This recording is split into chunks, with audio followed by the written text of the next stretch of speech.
January is the traditional month of new beginnings, as an estimated 132 million Americans make resolutions each year. But it seems we are much better at making resolutions than sticking to them. A New York-based national market research company conducted a study showing that only 9% of Americans who make resolutions actually complete them. And that same study also shows that 23% of the people quit their resolutions by the end of the second week, and 43% give up their resolutions by the end of the month. One of my favorite sayings is, persistence is the mortal enemy of defeat. Anything worth achieving is not going to be easy.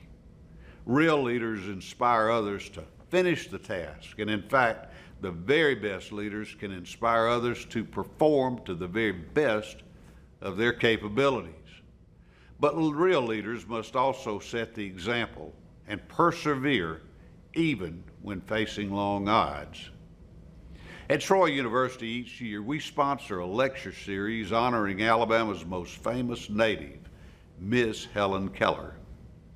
Miss Keller said, "The true test of character is to face hard conditions with the determination to make them better." The most inspiring example of sheer persistence that I've ever encountered was a young man named Eric Weimer, who over the past 25 years has been the featured speaker at 2 of our Helen Keller lectures. Disease robbed Eric of his sight by age 14, but despite blindness, Eric was a champion high school wrestler and an outstanding student. He also developed a knack for rock climbing, as an extraordinary feel for the rocks compensated for the loss of sight.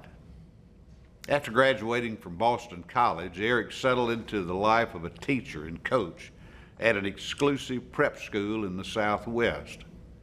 It was at that point that his rock climbing hobby became a life-defining mission. Eric's first major mountain climbing expedition occurred in 1995, and it led him to the summit of Denali, the highest point in North America. He then began to visualize a movement called No Barriers that would take the lessons he learned mountain climbing to help others overcome the obstacles which might impede their progress. In 2001, Eric became the very first blind person to reach the summit of Mount Everest, the world's tallest peak. 7 years later, he reached the top of the Karstens Pyramid in New Guinea. And in so doing, Eric became one of only 150 climbers to ever climb to the top of the world's tallest summit on all 7 continents. Eric Weimer's remarkable story is an inspiration to all of us, but it's important to remember that we don't have to climb Mount Everest to practice persistence.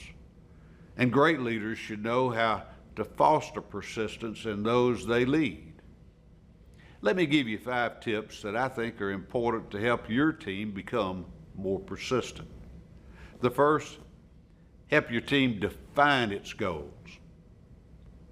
2, break the goals down into manageable tasks. Remember, by the inch, it's a cinch.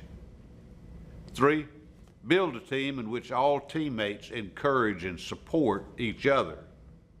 The great Helen Keller said, "Alone I can do so little, but together we can do so much." 4, celebrate the little victories along the way. And 5, don't be afraid to restart the process if needed. Failure doesn't have to be final.